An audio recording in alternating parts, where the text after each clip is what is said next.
আসসালামু আলাইকুম প্রিয় লিসেনার, সবাইকে স্বাগত জানিয়ে শুরু করছি আজকের এমআর ভূত আড্ডার দ্বিতীয় এপিসোড।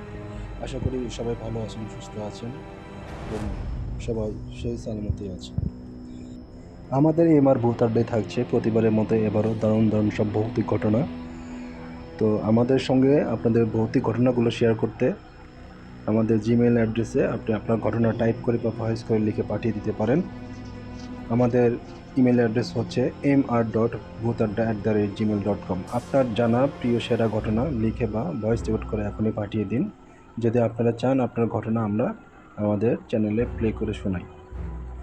তো আজকে থাকছে দারুণ সব ঘটনার শুরুতেই সবাইকে অনুরোধ করছি, যারা আমাদের চ্যানেলে নতুন এবং প্রথম শুনছেন, এখনও সাবস্ক্রাইব করেননি, সাবস্ক্রাইব করে বেল আইকনটি প্রেস করে দিবেন এবং আমাদের ফেসবুক পেজে ঘুরে আসতে পারেন। আর ঘটনা শোনার শেষে আপনারা আপনাদের নিয়মিত কমেন্ট করে আমাদের জানিয়ে দিবেন ঘটনাটি কেমন লেগেছে, আরও কেমন ধরনের ঘটনা চান। আমরা চেষ্টা করব সেই ধরনের ঘটনা আপনাদের মাঝে নিয়ে হাজির করার জন্য। তো আর দেরি না করে চলুন শুরু করা যাক আজকের দ্বিতীয় এপিসোড।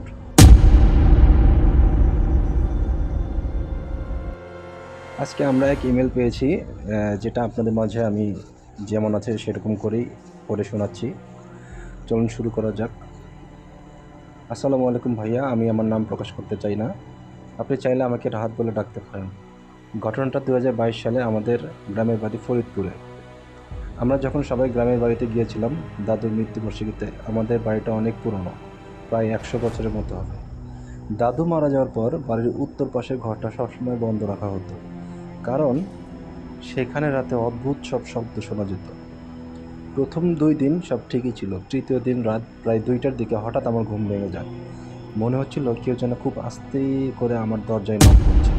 টক টক টক এমন একটা শব্দ হচ্ছিল।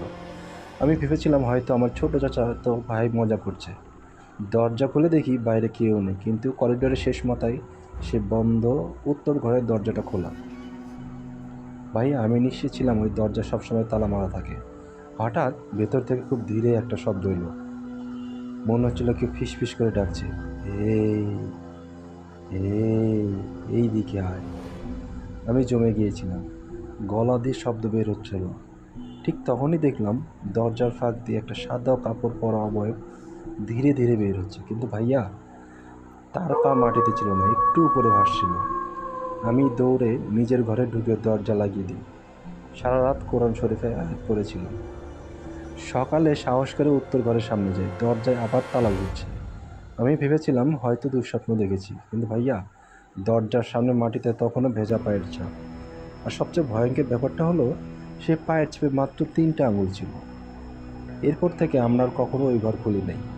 গ্রামের মানুষজন বলে দাদুর এক বড় ভাই নাকি ওই ঘরেই আত্মহত্যা করেছিলেন বহু বছর আগে। ভাইয়া, আমি আজও মাঝে মাঝে নক করার শব্দ শুনি, কিন্তু এখন আমি আর দরজা খুলি না। আপনারাও সাবধানে থাকবেন, কারণ কখন কোন দরজার ওপাশে কেউ অপেক্ষা করছে আমরা কেউ জানি না। এই বলেই তিনি তার ঘটনাটি শেষ করেছেন।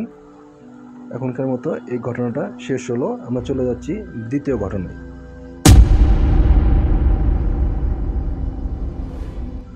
প্রিয় লিসেনার্স, আমাদের প্রথম ঘটনাটি কেমন লাগলো আপনারা জানাবেন কমেন্ট করে। সেই সাথে আমাদের চ্যানেলে সাবস্ক্রাইব করে বেল আইকনটি প্রেস করে দিবেন, যাতে নতুন কোনো ঘটনা আসলে আপনাদের মিস না হয়ে যায়। আমাদের প্রথম ঘটনার পর এবার আমরা চলে যাচ্ছি দ্বিতীয় ঘটনায়। আপনাদের মধ্যেই আমাদের এক ভাই পাঠিয়েছে। তো আর দেরি না করে চলুন শুরু করি আজকের দ্বিতীয় ঘটনা। আসসালামু আলাইকুম ভাইয়া, আমি আমার নাম প্রকাশ করতে চাই না, আপনি আমাকে তানভীর বলে ডাকতে পারেন।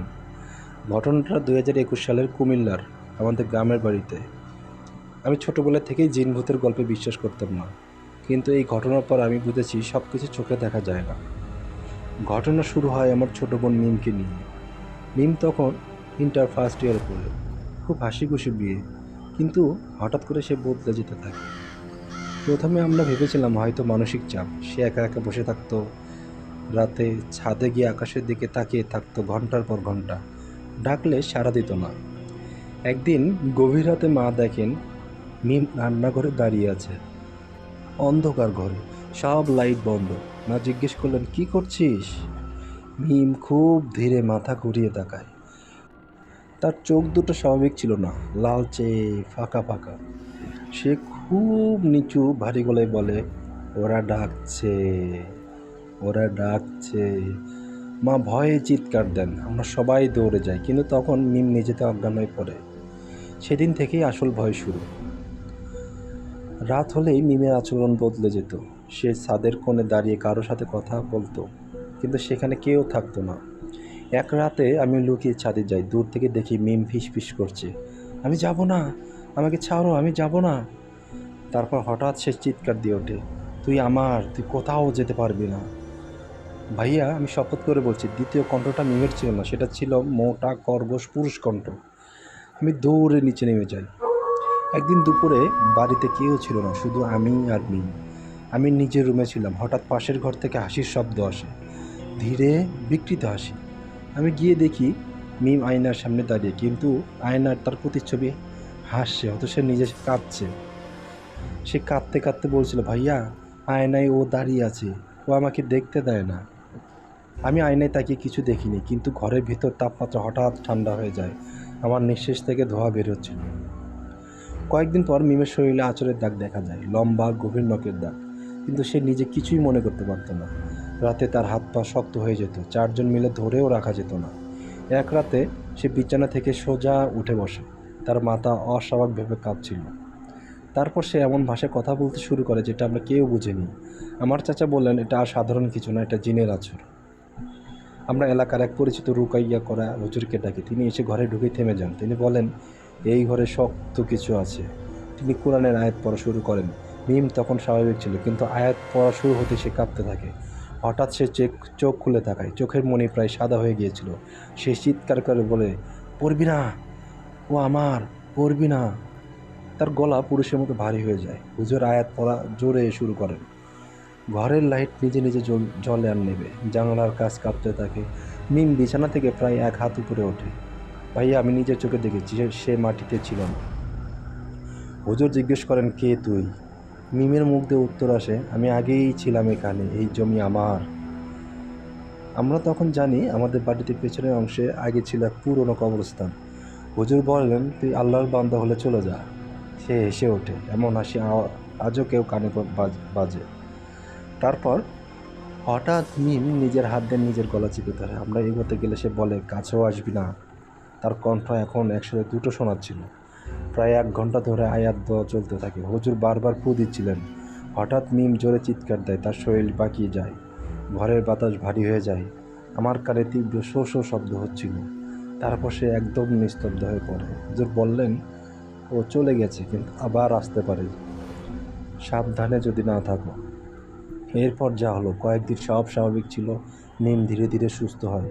কিন্তু ভাইয়া, শেষ ঘটনাটা এখনও আমাকে তাড়া করে। এক রাতে আমি ঘুমাচ্ছিলাম, হঠাৎ আমার কানে ফিস ফিস শব্দ, ওকে বাঁচালি, এখন তুই। আমি চোখ খুলে দেখি আমার রুমের দরজার পাশে এক ছায়া দাঁড়িয়ে, পুরো অন্ধকারে শুধু দুটো চোখ জ্বলছিল। আমি নড়তে পারছিলাম না, শরীর অবশ। ফজরের আজান শুরু হতেই ছায়াটা মিলিয়ে যায়। আজও মাঝরাতে মাঝে মাঝে আমার দরজায় 3বার নক হয়, টক টক টক। আমি আর দরজা খুলি না। জানি না এটা পুরোপুরি শেষ হয়েছে কিনা, কিন্তু একটা কথা নিশ্চিত, আমরা যাদের দেখি না তারা হয়তো আমাদের দেখে। আপনারা সবাই সাবধানে থাকুন, বিশেষ করে গভীর রাতে, যখন হঠাৎ কেউ আপনাকে আপনার নাম ধরে ডাকবে, কারণ সব ডাক মানুষের হয় না। এই বলে তিনি তার ঘটনাটা শেষ করেছেন। ঘটনাটা কেমন লাগলো প্রিয় লিসেনার্স, আপনারা আমাদের কমেন্ট করে জানিয়ে দিন, এবং আপনার জানা সেরা কোনো ঘটনা থাকলে সেটা আমাদের ইমেইলে ভয়েস রেকর্ড করে অথবা টাইপিং করে পাঠিয়ে দিন। আমরা আপনাদের ঘটনাটা খুব শীঘ্রই আমাদের চ্যানেলে প্রচারিত করব, এবং ঘটনার শুরুতে লিখে দিবেন আপনার ঘটনাটা কি আমরা নিজেরা পড়ে শোনাবো, আপনার ঘটনা আমরা পড়ে আমরা নিজেদের মতো করে উপস্থাপন করব, সেটা জানিয়ে দিবেন। তো প্রিয় লিসেনার্স, ধন্যবাদ আমাদের সঙ্গে থাকার জন্য। দ্বিতীয় এপিসোডের দ্বিতীয় ঘটনা শোনার জন্য আপনাদের জন্য আরও একটি চমৎকার ঘটনা থাকছে। ঘটনাটা 3 নম্বর আপনাদের জন্য নিয়ে আসছি। তো কেউ চলে যাবেন না, আপনারা আমাদের সঙ্গেই থাকুন এবং আমাদের কমেন্ট করে জানিয়ে দিন কোন ঘটনাটা সবচেয়ে ভালো লাগছে। তো চলুন দেরি না করে শুরু করা যাক আজকের তৃতীয় ঘটনা।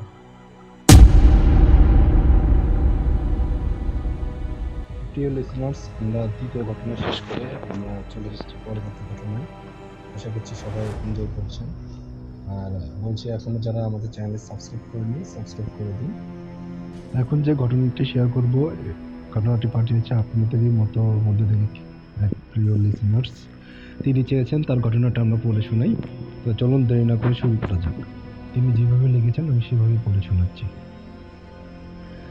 আসসালামু আলাইকুম ইমার ভাই, আমি আমার নাম গোপন রাখতে চাই, আপনি আমাকে সজীব বলে ডাকতে পারেন। ঘটনাটা 2020 সালের আমাদের চট্টগ্রামের গ্রামের বাড়িতে। এমার ভাই, আমি আগে কখনো কালো জাদুতে বিশ্বাস করতাম না, এগুলোকে কুসংস্কার ভাবতাম। কিন্তু এই ঘটনার পর আমি বুঝেছি কিছু কিছু বিষয় যুক্তি দিয়ে ব্যাখ্যা করা যায় না। আমাদের পরিবারে তখন জমি জমা নিয়ে ঝামেলা চলছিল। আমার চাচাতো ভাইদের সাথে মামলা মোকদ্দমা চলছিল। বাইরে থেকে সব স্বাভাবিক মনে হলেও ভেতরে ভেতরে সম্পর্ক খুব খারাপ হয়ে গিয়েছিল। ঘটনাটা শুরু হয় আমার মাকে নিয়ে। মা হঠাৎ অসুস্থ হতে শুরু করেন। ডাক্তার দেখালাম, সব রিপোর্ট নর্মাল, কিন্তু মা দিনে দিনে শুকিয়ে যাচ্ছিলেন। রাতে ঘুমাতে পারতেন না, মাঝরাতে উঠে বসে থাকতেন। একদিন রাত 3টার দিকে পানি খেতে উঠে দেখি মা রান্নাঘরে দাঁড়িয়ে দেয়ালের দিকে তাকিয়ে আছেন। আমি বললাম, মা কি হয়েছে? মা খুব ধীরে ধীরে বললেন, ওরা এখানে, ওরা আমাকে যেতে দিবে না। আমি চারপাশে তাকালাম, কেউ নেই, কিন্তু রান্নাঘরের ভেতরে একটা কাঁচা পচা গন্ধ আসছিল, যেন অনেক পুরনো কিছু পচে আছে। সেদিন থেকেই বাড়িতে অদ্ভুত ঘটনা শুরু হয়। উঠানের মাটি খুঁড়ে যা পাওয়া গেল, একদিন সকালে দেখি আমাদের উঠানে এক কোণায় মাটি আলগা, যেন কেউ রাতে খুঁড়েছে। বাবা সন্দেহ করে জায়গাটা খুঁড়তে বলেন। মাটি একটু সরাতেই আমরা জমে যাই। ভিতর থেকে বের হয় একটা ছোট কাপড়ের পুঁটলি, লাল সুতো দিয়ে শক্ত করে বাঁধা। খুলতেই দেখি কালো মুরগির শুকনো পালক, কয়েকটা লম্বা চুল আর একটা ছোট পুতুল, যার গলায় সূচ ঢুকানো। পুতুলটার মুখে কয়লার দাগ দিয়ে চোখ এঁকে রাখা। মা পুতুলটা দেখেই অজ্ঞান হয়ে যান। এমার ভাই, তখনই বুঝেছিলাম এটা সাধারণ কিছু না। পুটলি পাওয়ার পর পরিস্থিতি আরও খারাপ হয়। রাতে আমাদের ঘরের দরজা নিজে নিজে কাঁপত, জানালায় আঁচড়ের শব্দ আসত। এক রাতে আমার ছোট বোন চিৎকার করে ওঠে। আমরা দৌড়ে যাই। সে কাঁদতে কাঁদতে বলে, আমার বিছানার নিচে কেউ ফু দিচ্ছিল। আমি বিছানার নিচে তাকালাম, অন্ধকার ছাড়া কিছুই নেই, কিন্তু আমার কানে তখনও হালকা ফিসফিস শব্দ ভেসে আসছিল। সবচেয়ে ভয়ঙ্কর ঘটনাটা ঘটে এক শুক্রবার রাতে। বিদ্যুৎ চলে গিয়েছিল, পুরো বাড়ি অন্ধকার। আমরা সবাই এক ঘরে বসেছিলাম। হঠাৎ মা কাঁপতে শুরু করেন, তার চোখ উল্টে যায়, গলা ভারী হয়ে যায়। তিনি এমন একটা কণ্ঠে কথা বলতে শুরু করেন যা তার না। তোরা ভেবেছিস ঘুরে ফেললে শেষ, আমি তোদের ছাড়বো না। আমরা কাঁদতে শুরু করি, বাবা কোরআন শরীফ পড়তে লাগলো। ঘরের কোণে তখন স্পষ্ট একটা কালো ছায়া দেখা যাচ্ছিল, দেয়ালের সাথে লেপটি ছিল, কিন্তু কোনো আলো না থাকা সত্ত্বেও সেটার আকৃতি বোঝা যাচ্ছিল না। মা হঠাৎ নিজের গলা চেপে ধরেন, চোখ লাল হয়ে যায়। তিনি চিৎকার করে বলেন, ও বলেছে এই বাড়ি ছাড়তে হবে। আমরা এক তাবিজওয়ালার কাছে যাই। তিনি পুটলি দেখে বলেন, এটা কবরস্থানে মাটি দিয়ে করা কাজ, খুব হিংসে থেকে করা হয়েছে। তিনি জানান পরিবারের খুব কাছের কেউ এই কাজটি করেছে। বাবা তখন সন্দেহ করেন জমির ঝামেলার জন্য চাচাতো ভাইয়েরা হয়তো, কিন্তু প্রমাণ ছিল না। একজন অভিজ্ঞ রুকাইয়া করা হুজুর আনা হয়। তিনি ঘরে ঢুকেই বলেন, ঘরের উত্তর পূর্ব কোণে আর একটা কিছু আছে। আমরা অবাক হয়ে জায়গাটা খুঁড়ি। সেখান থেকে বের হয় একটা কাচের বোতল, ভেতরে লাল পানি, আর ভাঁজ করা কাগজে আমাদের সবার নাম লেখা। আমরা নামের উপর কালি দিয়ে ক্রস চিহ্ন। হুজুর কাগজ পুড়িয়ে ফেলেন। মা তখন অস্বাভাবিকভাবে কাঁদছিলেন। হুজুর আয়াত পড়তে থাকেন। হঠাৎ মা বিকট চিৎকার দেন, ঘরের বাতাস ভারী হয়ে ওঠে, লাইট নিজে জ্বলে ওঠে। তারপর মা নিস্তব্ধ হয়ে পড়েন। প্রায় 10 মিনিট পর তিনি স্বাভাবিক কণ্ঠে বললেন, আমি যাওয়া। কিন্তু শেষটা এখানেই না, সবকিছু ধীরে ধীরে ঠিক হয়ে যায়। মা সুস্থ হন, বাড়িতে আর ছায়া দেখা যায় না। কিন্তু এমার ভাই, 2 মাস পরে যিনি আমাদের সাথে জমি নিয়ে মামলা করেছিলেন, সেই চাচাতো ভাই হঠাৎ অসুস্থ হয়ে পড়েন। সে নাকি মাঝরাতে চিৎকার করে বলতো, ও কালো মানুষটা ওখানে দাঁড়িয়ে আছে। একদিন সকালে খবর আসে সে মানসিক ভারসাম্য হারিয়েছে। এখনো নাকি সে মাঝরাতে বলে, ও বলছে কাজটা ঠিক মতো হয়নি। এমার ভাই, আমি জানি না সত্যি কে করেছিল, কিন্তু একটা কথা বুঝেছি, হিংসা আর প্রতিশোধের আগুন মানুষকে এমন জায়গায় নিয়ে যায় যেখানে সে মানুষের সাহায্য নেয় না, নেয় অন্ধকারের সাহায্য। আপনারা সাবধান থাকবেন, কারণ কালো জাদু সবসময় দূরের কেউ করে না, কখনো কখনো খুব কাছের মানুষই করে। এমার ভাই, যদি সম্ভব হয় এই গল্পটা এমার ভূত আড্ডাতে শেয়ার করবেন, কারণ আমি চাই মানুষ জানুক অন্ধকার নিয়ে খেলা করলে অন্ধকার একদিন ফিরে আসে। তো এই বলে তিনি তার ঘটনাটা শেষ করেছেন। ধন্যবাদ সবাইকে। নার্স, আমাদের তৃতীয় ঘটনাটি কেমন লাগলো, কালো জাদুর ঘটনাটি? আশা করি সবাই কমেন্ট করে জানাবেন। আর কেমন লাগছে, আপনারা কি ধরনের ঘটনা শুনতে চান সেটাও আমাদের জানিয়ে দিন। আপনার জানা প্রিয় ঘটনা বা নিজের সাথে কোনো ঘটনা ঘটে থাকলে সেটা ভয়েস রেকর্ড করে অথবা টাইপিং করে আমাদের পাঠিয়ে দিতে পারেন amar.bhutadda@gmail.com। আমরা অপেক্ষায় থাকব আপনাদের নতুন ইমেল আসার পর্যন্ত, এবং পরবর্তী ঘটনা শুনতে আমাদের সাথেই থাকুন এবং বেশি বেশি করে ভিডিওটা সবার মধ্যে ছড়িয়ে দিন। আজকের মতোই আমরা এই 3টি ঘটনা নিয়ে এসেছিলাম আপনাদের মাঝে। আশা করি সবার ভালো লেগেছে। পরের এপিসোড আসা পর্যন্ত সবাই সুস্থ থাকবেন, ভালো থাকবেন এবং সবাই সবার জন্য দোয়া করবেন। ভালো থাকবেন এই বলে আজকের ঘটনা এবং আজকের এপিসোডটি আমরা শেষ করছি। ধন্যবাদ।